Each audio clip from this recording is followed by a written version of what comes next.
Before I go to the next presenter, I think it's also important to say something about the academic world, because I think in general what we tend to do is we tend to treat the academic world and the practitioner's world as two separate entities. And I don't believe that's the right thing to do. I think it's important to integrate the learnings, because there are so many smart people all around the world working at different universities that come up with great insights and great stories.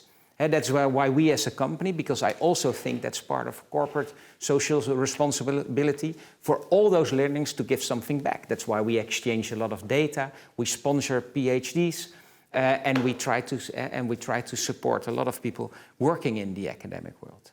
And if you work with academics in practice, then you also have to select the right ones. And therefore, I think it's really nice to introduce our next speaker, Professor Jenny van Doorn from the University of Groningen.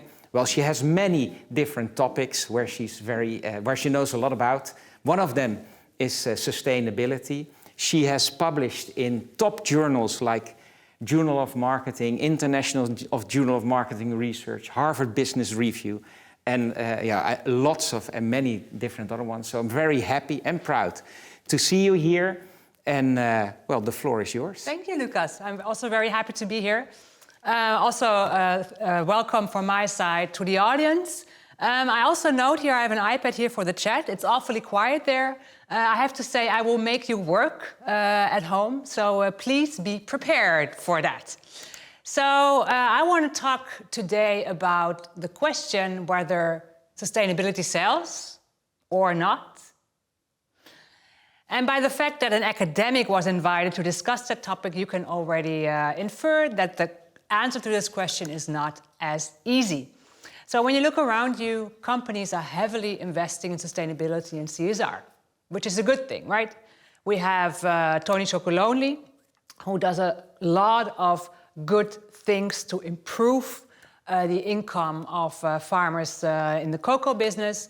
Unilever, decades ago already, it's a long time ago already, yes, launched a sustainable living plan, pledging to make their products more sustainable and reducing the harm they do to the planet. We have parties like McDonald's going green, and we also find more and more sustainable products in the supermarkets. So it's a big business, isn't it? Sustainability is something that sells your product. Easily? Not so easily? Who knows? Another thing what I want to highlight is regulation. So Trix already said that in her talk, that she believes that regulation will do more for change than consumers. Trix, I think you're right, point number one. And the second thing is, I think we all should be aware that massive regulatory changes are coming our way. So in particular on the EU level, there is a lot of stuff happening in terms of regulating plastic, in terms of trying to decrease waste, in terms of phasing out all types of things like plastic bags, plastic straws. And the good news is that in very recent research, I, with a team of co-authors, found that these regulations even have an effect beyond what is regulated. So if government introduces a regulation on plastic bags, that also means that consumers start looking for alternatives in other product categories. And in our case, we find that in countries where there is a regulation on plastic bags, consumers are also less likely to buy plastic bottles or reduce their consumption of plastic bottles, which I think is good news. But for you as companies, it also means that all the regulation that EU people are working on, and that's now getting into effect in EU countries in particular, that's also going to trickle down into what consumers want to buy a year from now, 2 years from now, depending on when the regulation is in effect. So there is a lot of push also from that side to make your business more sustainable. The question is, of course, what does sustainability do to your business, right? As Lucas also asked, do I just do good? Do I have to communicate it? Why? How do I have to communicate it? And I have to say, the answer, unfortunately, is not that easy. It's not that sustainability is a seller all by itself without you as an organization having to work for it. And now it's the part where I expect some audience involvement. Easy question. Think of the average consumer. Which product is according to this average consumer of higher quality? Regular milk or organic milk? Please do not overthink, just follow the first hunch that you have, which product you think that consumers think is of higher quality. And this example is simply an example I also use with my students a lot to illustrate, what is the gut feeling that people have with these types of product. Again, don't overthink, follow the first thing, the first button where your finger is pushed to. And I hope that you all have the poll now in front of you. And I hope you're all working with me and help me in, determining what's going on. I get a signed poll ready. It's already there. I can hardly read it. Do I also have it here?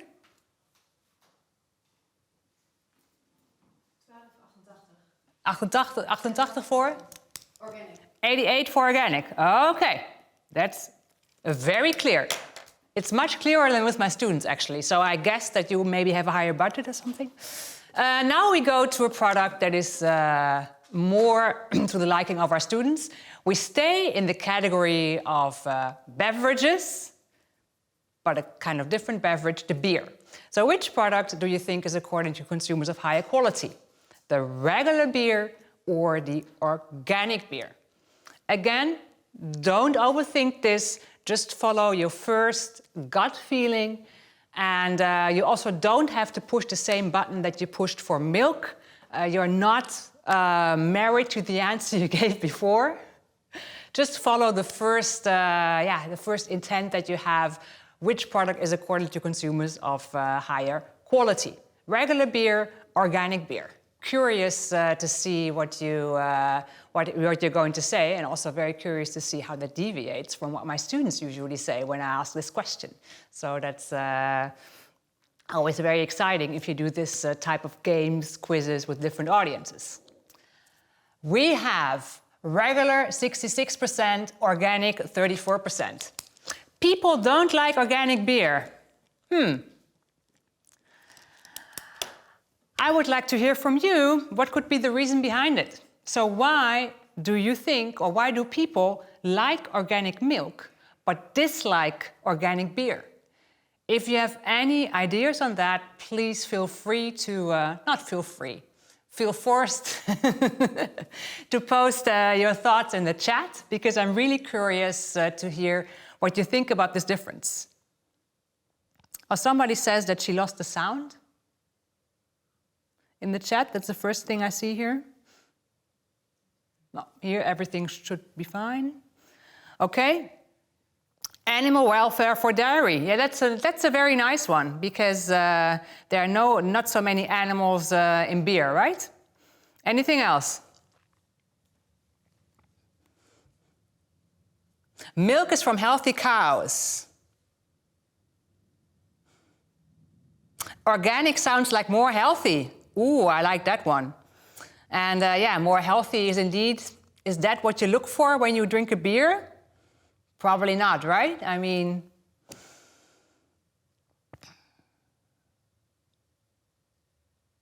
organic beer tastes of socks. Love that one.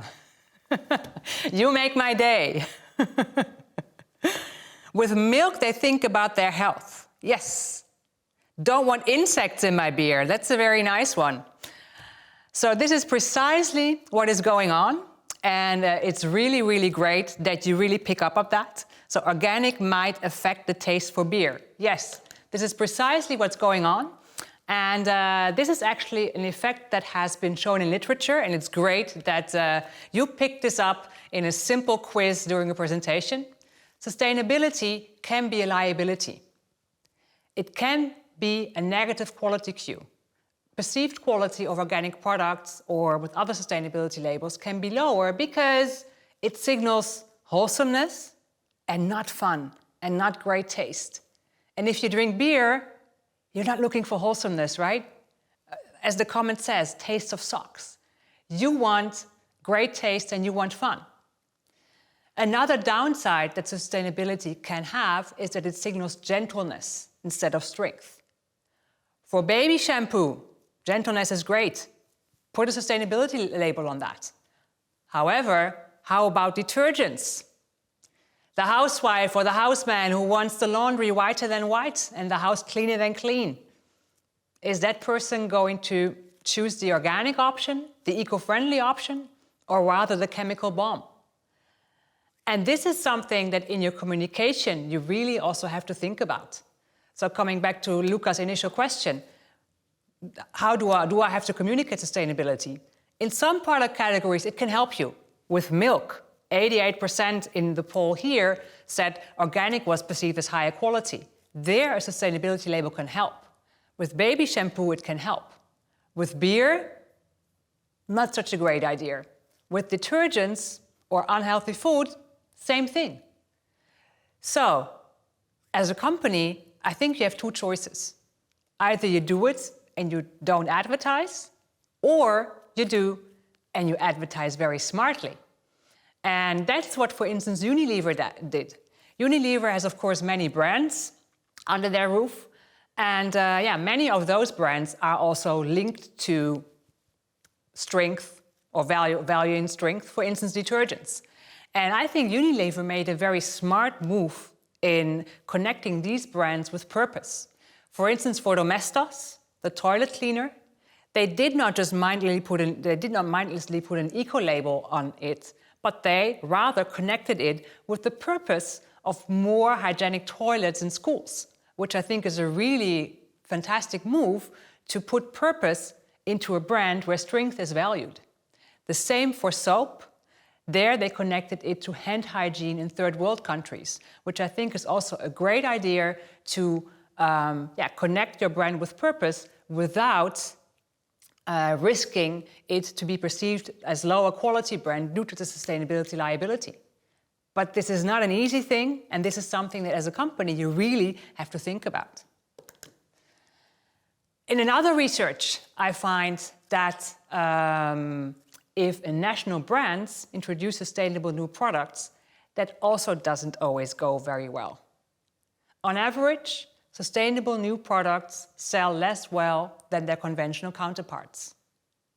However, if the company invests in corporate social responsibility, then these products actually outperform their conventional counterparts. Well, why is that?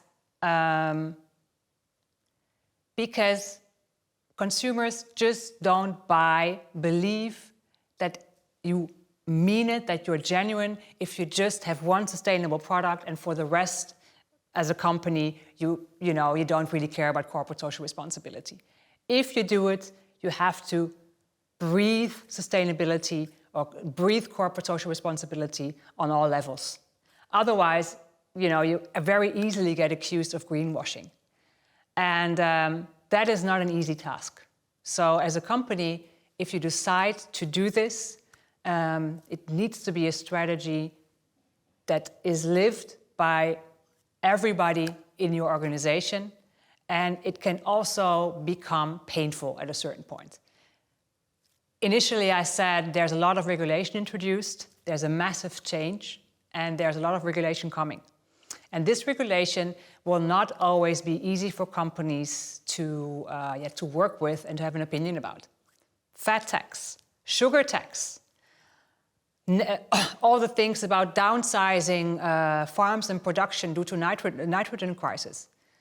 As a company, if you really want to invest in sustainability and corporate social responsibility, it may be necessary that you have to have an opinion and a standpoint on this that also hurts. That you really also have to think about, do we always have to sell more, do more, or is it maybe also a good idea to do things in a different way? The second key insight we found in this research is that sustainable new products sell better than their conventional counterparts if they're clearly innovative.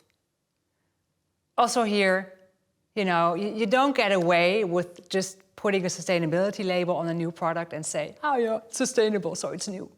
You also have to demonstrate that it's a great product. And for me, the best example of that is Tony Chocolonely. So it's great that you will hear from themselves later, from our former student, Bibiane. And,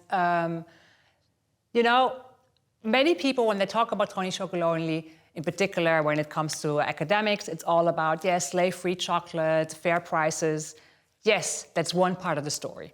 But the other part is that they really revolutionized the packaging, how much chocolate is put in one package, how the chocolate is divided, right? Not the equal types of things, but all a bit more playful.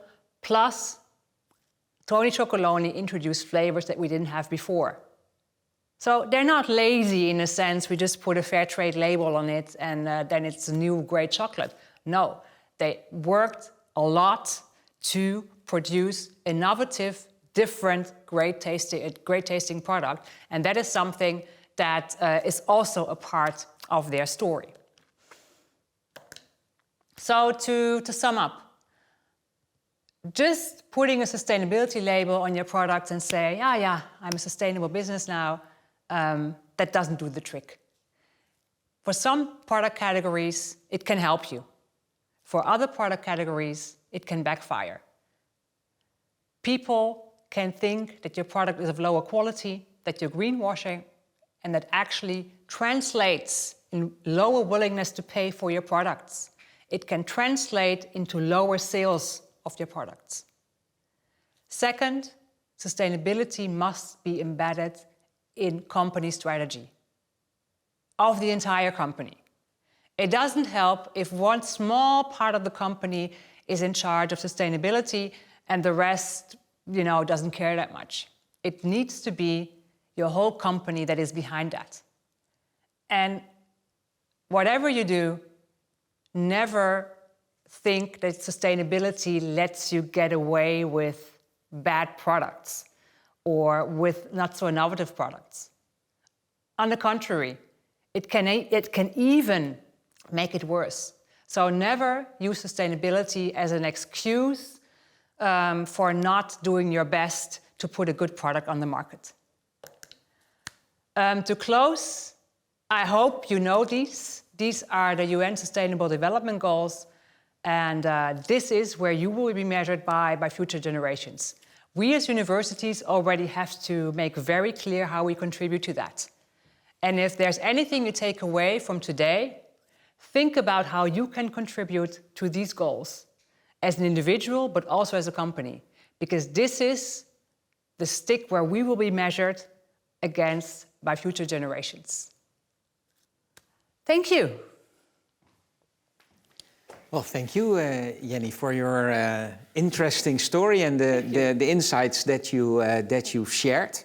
One of the questions during your quiz was also related to one of the products. You mentioned something about beer and the reputation of organic beer. There was one question where it was being said that was the same for wine a couple of years ago.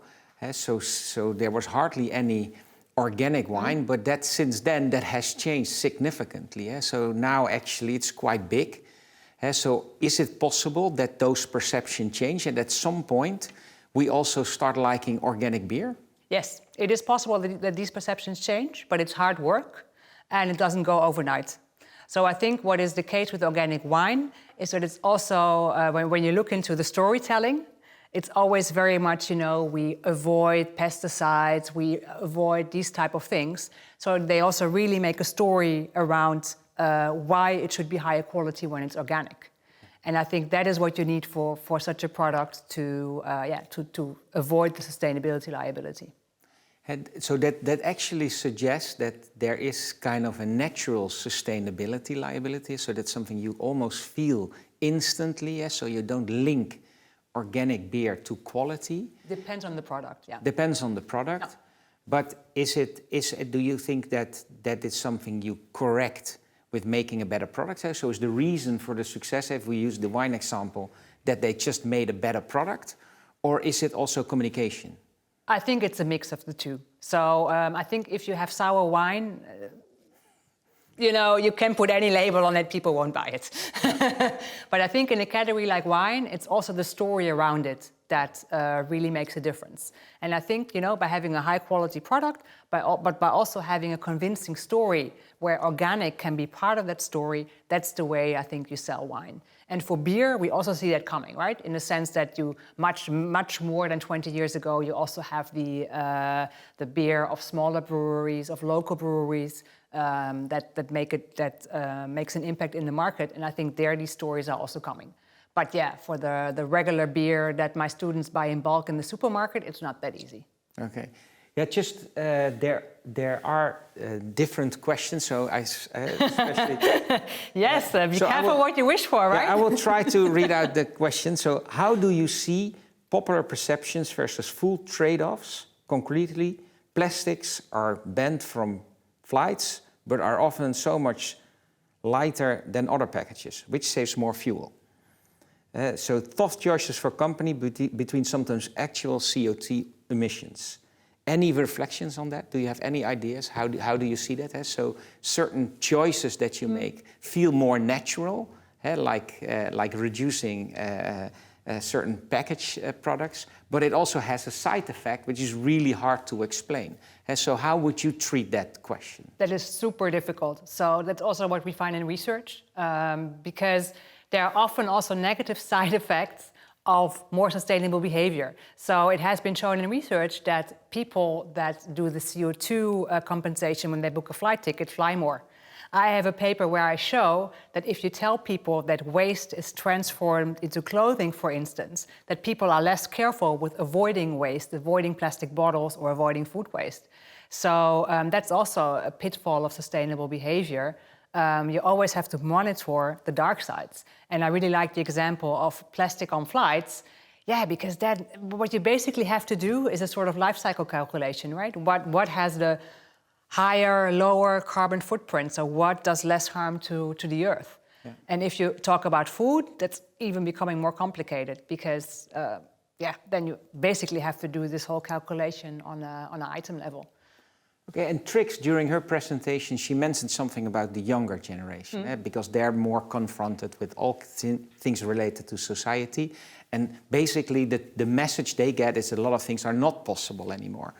Is that something you also see in your research, that the younger generation, although they tend to be more busy and aware with this whole problem or these issues, they also have their own choices and the difficulty of not doing a lot of things. Do you see that in your research as well? Well, I don't explicitly do research on that, but I see it with my students. So what Trix said about students looking for an employer with a purpose, I can completely underscribe that. That's also what my students are looking for. So they also ask me explicitly, you know, which company would you advise where I can work and where I can make a difference? And I also see their consumption behavior. So when I go to get coffee, I always bring my own cup because I never dare to use the one-use coffee cups anymore. So they're very conscious.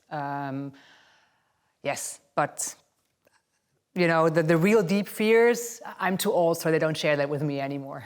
Yeah. Well, that's another story. Yeah. So you mentioned something about that it's never an alternative for a bad product. So a sustainability claim is never an alternative for a bad product. But is there any form of trade-off? So is there maybe a little bit less quality, or is it absolutely no to a trade-off?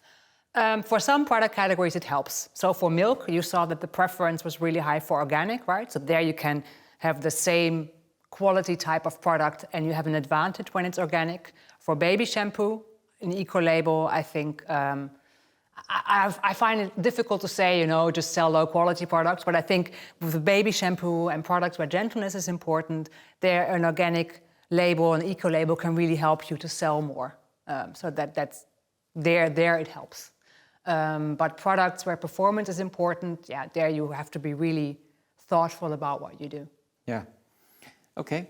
Hey, and we all tend to look at, so in life, we all try to learn from the good examples. Also in daily business, we try to learn from what we have done right, but in most cases, we learn the most from what we do wrong. So the mistakes we make, the failures that we have. And although we like always to share the brands that did fantastic, do you also have some really bad examples? Examples of brands that you think they really should have done things differently? That's a very difficult question. I think the example that we always have is this BP oil spill, right? Where there was oil spilled in this platform in Mexico and they really reacted very, very slowly and things like that. And I think nowadays, if something like that would happen, it would even be worse in a sense that you see that, the audience, the consumers these days, they are very, they move very quickly and they're also very critical. Yeah. For the moment, for the rest, do you have an example? I find this a really difficult question. I have lots of examples about I think what might have done wrong, but I think it's much more interesting to hear your opinion about things. And one of the things that you talked about sustainability as part of corporate social responsibility, and I already said that in my introduction. Of course, for me as a company owner, that is important. But for me also very important are other things related to the whole topic, like people and things like that, and also something that we saw in the first presentation. How do you see sustainability as part of a bigger question around corporate social responsibility? Are there items or dimensions that you think, hey, these are the 5 or 6 dimensions that you should look at? Yes. So for me, sustainability is actually embedded or is a dimension of a broader concept of corporate social responsibility. Corporate social responsibility is, of course, a concept that originated, I think, in the US, and it used to be very much centered around donations, but now we also have things like diversity, fair working conditions, and so on and so on. And for me, like sustainability and environmental sustainability is a piece of the puzzle. But I'm also convinced that, the puzzle, you have to address all the pieces of the puzzle. So advertising you're sustainable and treating your workers not good, that's not going to fly. No. In these times. But is that something you should communicate about? Because sustainability, I can see that's an easy topic also to use in communication. But there are many other dimensions that are much more difficult to address. Would you recommend brands to talk more about that? I think it depends really on what you sell. And I think the best thing you can do is really to embed it in a whole story of the company, like the example of wine that we had, right? So that you integrate everything in the storytelling behind the bottle of wine and behind your brand. And I think that is a good way to make it work. So it needs to be an integrated story. And how good it is to communicate really depends on the product. So for instance, Tesla, right, is also a company, and when you look, that is actually producing, electric cars, that's a great product, right, when you talk about sustainability. But if you look at their communication, they really focus a lot on the performance, right? So the electric is almost like a side effect of what they do. And well, I hope there is some thoughtfulness behind the choice they made. And I think for other companies, it would really pay off, to have this integrated storyline where you highlight several dimensions of corporate social responsibility, where sustainability is one of it. Hey, and then another question. So I've been involved many years ago in an initiative around the brand boardroom, and there we had different discussions around different topics. And I still remember one of the evenings that we had a discussion was a topic that was introduced by Ralph Heese, and he said that it's very important for brands to give their opinion about all kinds of things in society. So what is your opinion as a brand about this topic, about another topic? Is there any academic evidence that you need to not only talk about your own product, but also your vision on society, your vision on politics? Do you see that as a company, you need to address those topics even broader than your own category and product? I don't know of any academic evidence that you should do that. So I don't know. I don't think so. But I think what you need to take a stance on are topics that really affect what you do. So I think companies now need to really think about the position they're going to take with the new regulation coming up, right? So the massive changes that are coming in terms of plastic regulation, in terms of reduction of food waste, those are things that I think companies really have to think of, how they deal with that. Okay. Well, thanks. Thanks again for your insights and your stories and the things that I learned from it. Thank you.